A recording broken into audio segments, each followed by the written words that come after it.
We're at Shasta College and talking with David Eppinger. And they have a School of Agriculture. Tell us about that.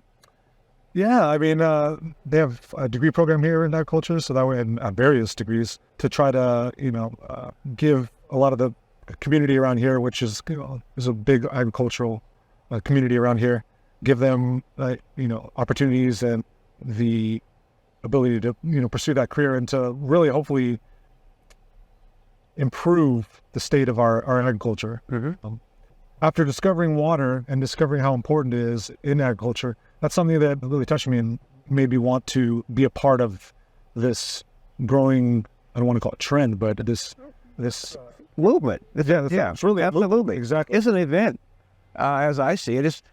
I won't call it an imperative, but because I'm not calling it, you're free to think of it that way, But the point is, current farming practices are missing a whole bunch of benefit by having this commodity view of what water is, okay? And thinking that simply if it's wet, if it's H2O, so to speak. Water is never H2O.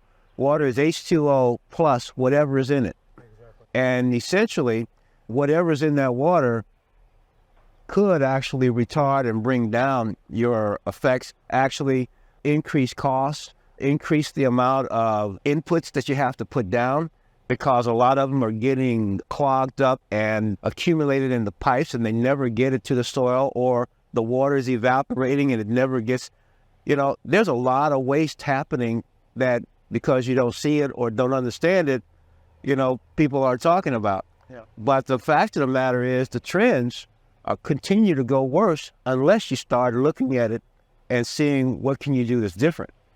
And that's where the college has been open to looking at this. Is that correct? That's right. Yes. I mean, I started just taking a sustainable agriculture class here just to kind of get my feet wet and try to, meet some of the people on campus here, some of the people in the agriculture department.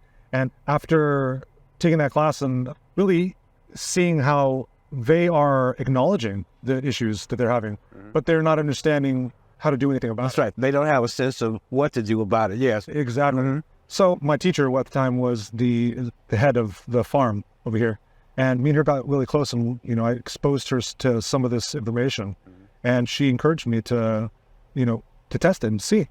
And so we worked out a way where I could essentially do some trial runs with hydroponics in growing. Right. And we grew 3 different varieties of lettuce. We did arugula, we did spring mix, and then we did butter lettuce.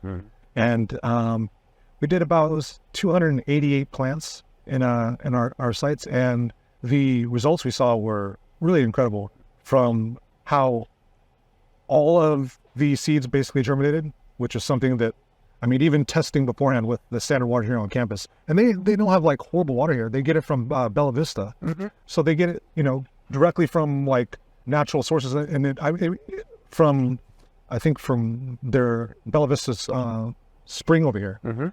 And when we would germinate seeds, we'd probably get maybe like 50% of them would germinate. Wow. Okay. Typically, even on spring water and on their their spring water here. But when we did the trials with the Vortex unit, I want to say it was above 90%. And the ones that didn't take, I have a feeling were just they were old seeds anyways, These were expired, so she wasn't even expecting them to be much beyond. She was like, 50% is good, when we were doing the test before. And when that becomes your norm, then that's what they accept. Exactly. Exactly. So, yeah, after she saw that germination, she was kind of shocked by that. And seeing the growth of them so rapidly, and then she was sampling and tasting them as she was going along. She was completely shocked by how the difference that, as someone who's been growing for 20 plus years of her life, trying all these different methods, and then having something as simple as just changing your water, having that big of an effect, was really something special. And they're very excited to start the next grow, and they're kind of been on me about, get out here and let's do another trial, just do some more. When I first exposed myself to natural living waters, right, it really highlighted the fact that what I had been drinking before, I don't even know if I could classify as the same substance. Sure. Or, you know, as soon as that connection happened with water, I instantly knew that I had to change something and I had to be able to get more of this. Mm-hmm. And that's kind of how, I mean, as I got led down my path of just exploration and understanding, I came across you and your blog. And I mean, you were so impactful with how you expressed your passion for water and what it could do for us. And knowing that I needed to have more of that vibrant, beautiful substance in my life, I knew that there was a calling to what it is you were doing and wanting to expose myself to that. And after trying the Vortex water, through your unit, that's the only water that I've taken in that has given me that same feeling. That's getting fresh, living like spring water. Mm-hmm. And even on some levels, even dare I say even better. And which, to me, that's kind of a revelation. I know what you mean.